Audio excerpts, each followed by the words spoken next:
Before you understood what death meant, before anyone explained it to you, some part of you already knew something was wrong. You felt it before the words arrived, and that feeling is older than language itself. Imagine standing in a cave, 40,000 years ago. The fire is low. Someone you loved, someone whose breathing you fell asleep to every night, is no longer breathing. You don't have a word for death. You don't have a word for loss. You don't have a word for the specific hollow weight that has just settled somewhere behind your sternum and refuses to leave. But you feel it. God, you feel it. And here is the question that should unsettle you. Not academically, not philosophically in some comfortable armchair way, but in the deepest, most personal part of your awareness. What did you do with that feeling when you had no words to name it? What do any of us do with something we cannot name? This is not a history lesson. This is not a documentary about ancient burial practices or prehistoric anthropology. This is something far more disturbing than that.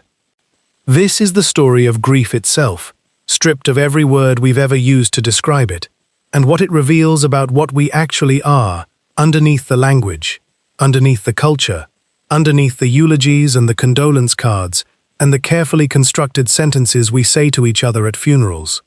Because here's what's strange. Grief didn't begin with language. Grief didn't need language. Grief was already there, waiting, a fully formed biological storm, long before the first human being opened their mouth and tried to explain it. And that means something terrifying. It means grief is not something we learned, it's something we were built for.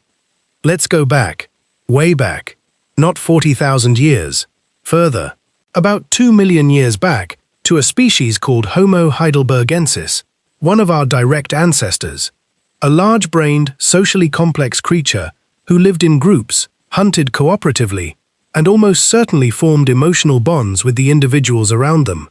We know this because of their brains. More specifically, we know this because of a structure buried deep inside those brains that was already ancient by then, a structure you still carry right now, sitting exactly where it's always been, in the center of your skull. The amygdala. Your amygdala does not speak in words. It never has. It operates in something older than language, a kind of emotional shorthand that exists beneath conscious thought. And one of the things it is exquisitely, devastatingly good at is registering absence. Not loss as a concept, absence as a physical reality. The absence of a familiar smell, the absence of a familiar sound, the absence of a specific weight next to you in the dark. Neuroscientists have shown that when a deeply familiar presence disappears, whether in humans or in mammals with similar neural architecture, the brain doesn't simply note the absence and move on. It enters a state of searching, a kind of neurological protest. The circuits that encoded that person, that presence, that bond, they keep firing. They keep expecting. And when the expected signal never comes, when the familiar face never appears around the corner, the brain interprets that absence not as information, but as a threat. This is why grief feels like anxiety. This is why grief feels like fear. Because to your brain, to the ancient, wordless part of your brain that runs far deeper than your thoughts, the loss of an attachment figure is not an emotional event. It is a survival emergency. But here's what's strange. We are not the only species that grieves. And when you look at what other species do in the face of death, when you truly look at it, it stops being cute or poignant or something you share with a caption about how animals have feelings too. It becomes something else entirely. It becomes a mirror held up to something we thought was uniquely, sophisticatedly human. And the reflection is uncomfortable. Elephants return to the bones of their dead, not once, repeatedly, sometimes years later. They touch the bones with their trunks. They stand in silence. They linger in a way that serves no evolutionary function that we can cleanly explain.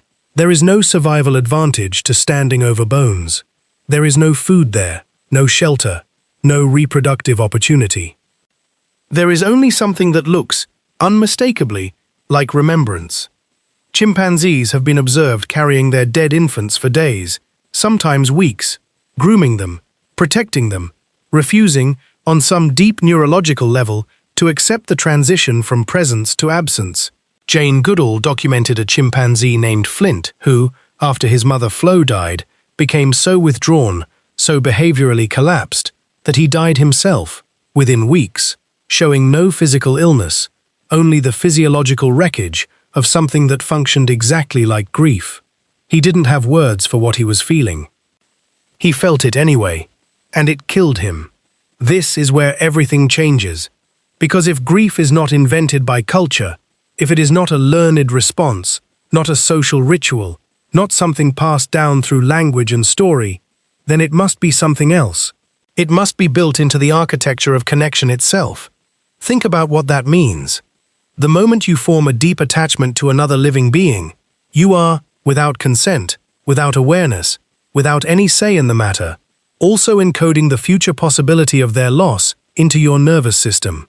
Every bond you build is simultaneously building the capacity for a specific kind of devastation. You don't get one without the other. The love and the grief are not opposites.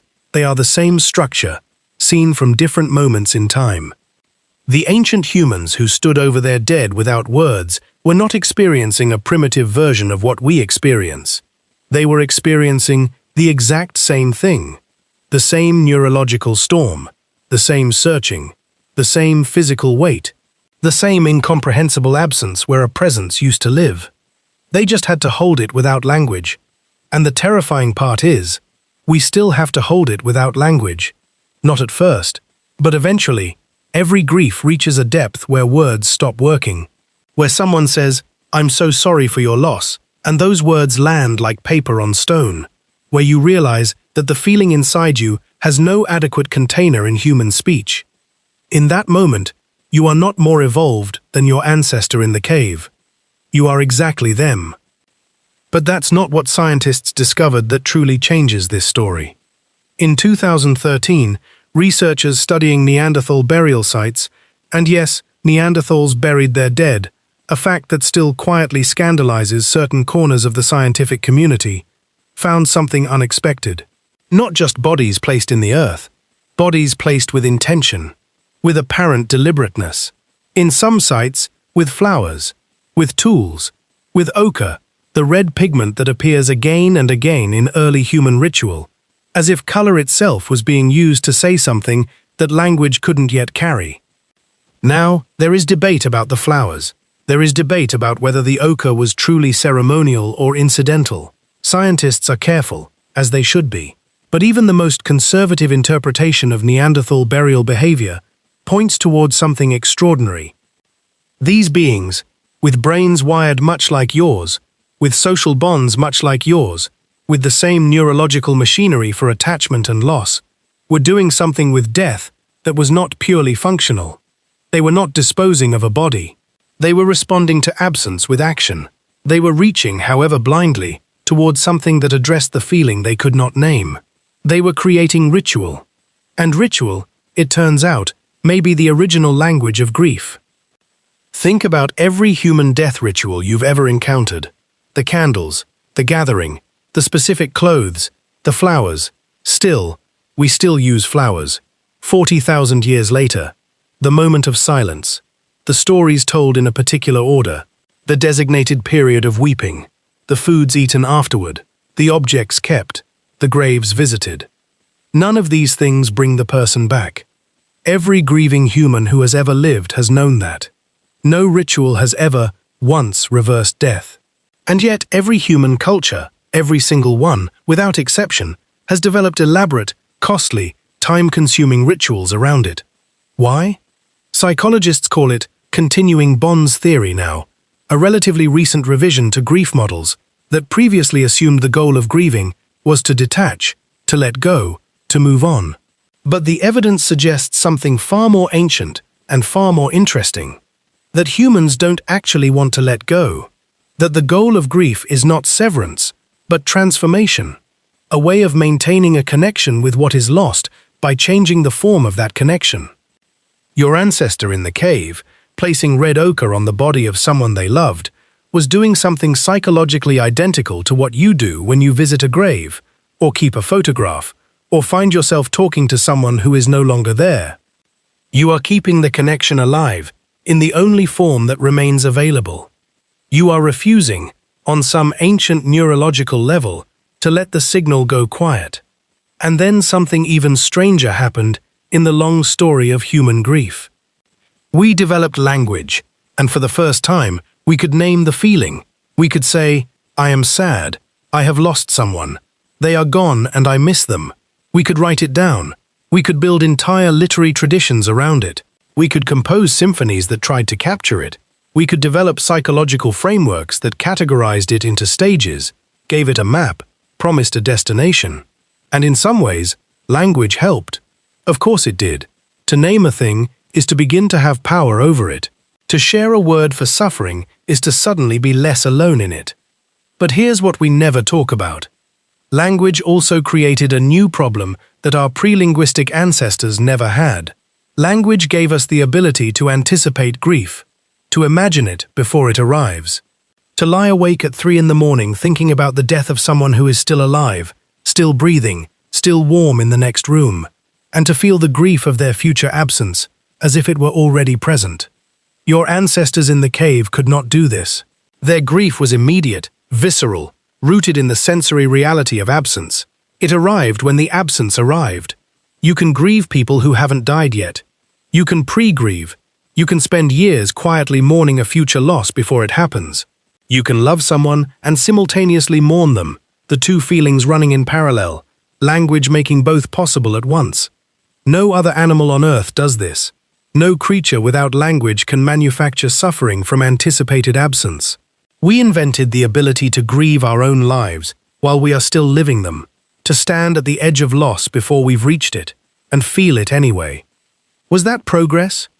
There is a word in Portuguese, saudade, that has no direct English translation. It describes a kind of longing for something beloved that is absent, a melancholic nostalgia, a love that remains even after the object of that love is gone.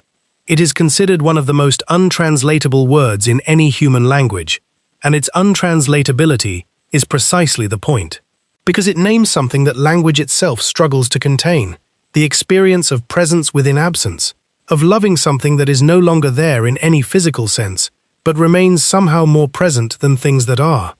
Every human language has a version of this word, or tries to, and every language fails in the same way, because grief, real grief, the kind that rewires you, is not a concept.